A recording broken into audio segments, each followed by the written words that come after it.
my company. Symbium is an online service, and you can actually use the tool that we've created specifically for ADUs. It's for free for anyone to use, and it's available at build.symbium.com. And on that tool, anyone, whether you're a homeowner, a design professional, developer, a city planner working in a city, can understand quickly whether an ADU is allowed on a particular parcel. You can type in the address. You can understand the development standards that apply to that parcel based on the setbacks, based on other criteria that are specific to that local jurisdiction as well as the state regulations. We can activate your city on our map. ADU construction, first of all, my name is Sonya Singha. I'm from the Housing Trust of Silicon Valley. And as some of you may have heard, we are coming out with an ADU construction loan program, and I'm here to talk about that on this particular show. So first of all, a little bit of background on us, who we are. So we are the local housing trust fund for Santa Clara County, and our mission is to create affordable housing. And we have done that successfully with all of our multifamily housing projects, and also 2 of our loan programs for down payment assistance. We believe that Bay Area homeowners can help solve the housing crisis by building homes in their backyards as ADUs and rent it out to people. And that is where the ADU construction loan program comes in. So here are all the details for the construction loan program, and I'll go over them bullet point by point, and give you some explanations for some of the terms. And also, if you have any additional questions, we can take those up in the Q&A. So our maximum loan amount is going to be $200,000. For the construction loan. It's going to be a second trust deed mortgage. So, and you have to have a first lien on the property. So there has to be a first lender ahead of us.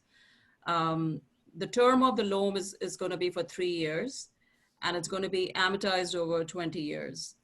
So essentially the first year will be your construction loan, where the borrower will be making interest-only payments for 12 months. And that's the time period that the ADU will be constructed. After that, in years 2 to 3, the loan converts to a permanent loan, where the borrower's monthly payments will be principal and interest payments, and that will be amortized over 20 years. The interest rate on the program is going to be at 5%. The eligible costs is your soft costs and your hard costs. Hard costs, of course, being construction costs. Soft costs are your pre-development costs, such as studies, reports, land surveys, permits, impact fees, etc. Now the next term here, so our loan amount is going to be combined loan to value amount of 97% LTV. So I'll explain that here for a minute. So when we say combined loan to value, that means the combined loan to value along with the first loan. So for example, and essentially what that means is that your first loan cannot be more than 80% loan to value. So for example, if say your property value is about 800,000, your first loan at 80% LTV would be 640,000. And so your second loan with a housing trust will be for an additional 17% of the 800,000, or 136,000. So 136,000 plus 640,000 will give you a total loan of 776,000, which works out to 97% LTV.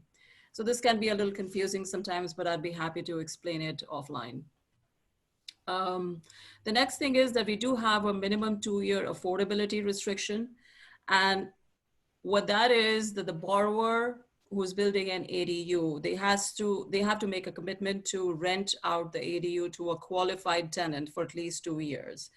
And the qualification here is that the tenant's income must fall between 80% to 120% of AMI, the area median income, which, as you see in the next bullet point, is between 82,000 to 123,000, which is fairly reasonable for Santa Clara County residents.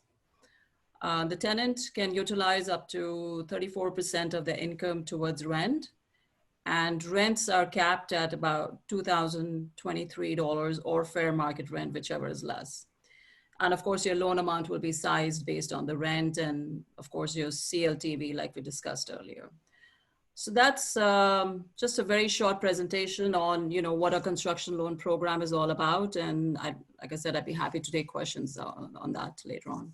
Yeah, okay. Okay, so A few words about the company. HomeBrik is a company that works on providing a mortgage alternative. What we have right now is PPA, profit participation agreement-based product, and basically this is a product which is well known on commercial side. We adapted it to residential real estate, and the product allows property owners, 1 to 4 unit property owners, to obtain funding. So what is profit participation agreement? It enables to obtain funds for future property appreciation, so for your profits, yes. It also does for rent, yes, but let's focus on the property appreciation. So the product provides real estate investors with profit rate equal to those of property owners. So to explain it, yes, if let's say you obtain funding for $100,000 and your property is worth 1 million and property increases in value,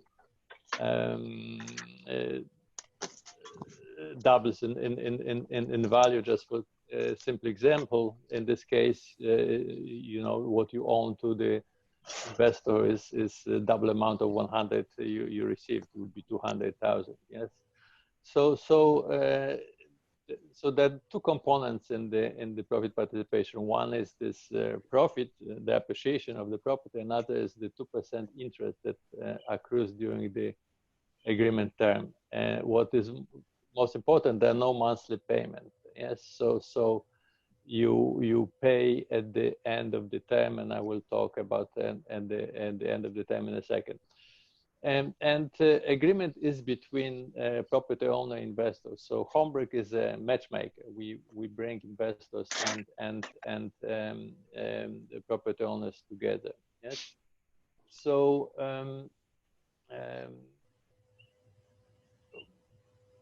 what is important about profit participation, it is not equity sharing. You are well familiar, I'm sure, with equity sharing. Yes, so you own real estate and you have to pay taxes on this. So here you basically buy profits to the property. So there's no equity sharing. And investors do not own real estate. It's a passive type of ownership. The property owners retain full control of the property, and it is for accredited investors only. So you have to be accredited investors to invest. And just very briefly to summarize, what are the limitations at the moment? We allow at this point only to up to 75% of the combined loan plus investment to value. Yes. So because PPA is not a loan, it is investment, so it is combined loan to investment. The amounts available are the smaller of 20% of the property value, but not more than 250,000. For the it is for the Bay Area this time, and the possible agreement term is 1 to 30 years. It is negotiable between the investor and the property owner. We have, as a matter of fact, it was one of our first agreement. We have agreement for profits in perpetuity. It is for mixed use type of property. Is that if, let's say, it costs 200 to 250,000 to build it, when you're doing, let's say, a renovation type financing, which is based on a future value, it is very challenging to make sure that the values are there, especially someone that doesn't have a lot of equity, that doesn't have maybe 20 or 30 or more percent in equity. Those are typically the ones that are having a hard time even getting financing, because again, the contributory value of ADUs is just not there yet, just because we do not have enough data. And this is due to a couple of different reasons, is that the data is not being reported from the real estate industry as far as the multiple listing service. And so the data for appraisers that would go out and appraise properties, they don't have the data to support that. You know, if there's two properties that sold in the neighborhood, one had an ADU and the other one didn't, and even though they're exactly the same homes, again, the difference in value is just not there yet. And it's very challenging for appraisers to actually find comparables for them to be able to come up with the data that we need in order to provide the finance. To what the borrower or our homeowner, prospective homeowner who's wants to build that ADU, what kind of financial resources they have available. So if they have equity in enough equity in the property, or if they have their personal savings, or if they think they can get an maybe even a cash out loan on their property, then they could use those options. But unfortunately, the reality is that not a whole lot of homeowners have those kind of savings, because the general cost, it's hard to put a number on the average cost of an ADU, but it can run anywhere from about at least 100,000, 80,000 upwards to 250,000 or 300,000 in the Bay Area. So to have those kind of savings is not for everybody in the market. There are people out there, of course, who have you know, a good savings set up, and they can tap into that for sure. But if they don't have that option available, then I think that's where a construction loan would come in a second position like ours. And it would help them because it helps them with the financing. We can, like I mentioned earlier, we can go up to 97% combined loan to value, which is great for the homeowner. So they can get, you know, tap into that equity into that property.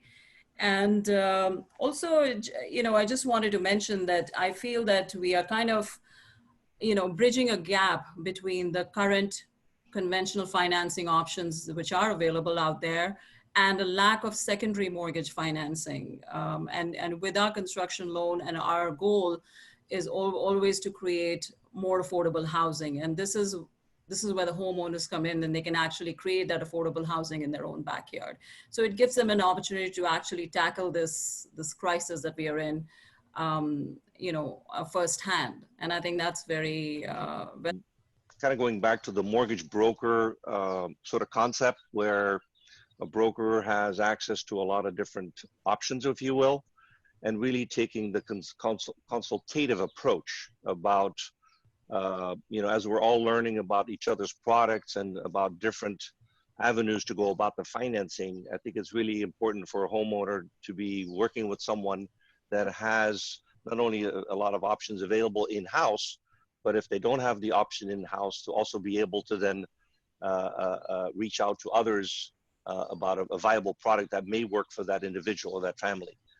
So I think it's really those that have the resources and have the contacts and the know about what product would fit the particular borrower's situation. And so I think being very, very well versed in this subject, because anyone can go to a major, you know, major lender, retail lender, if you will, and they're going to have very, very standard products, whereas plus they won't be even open now. Exactly. Well, because they're going like, you know what? There's too much volatility in the market. We are not taking anything out. So that, I think, is really critical right now, is to be able to reach out to those that have a good network of different options and different products, because at the end of the day, we can all agree that what's most important is to create additional housing and to be able to make sure that these projects actually get started. And so it's being part of the solution.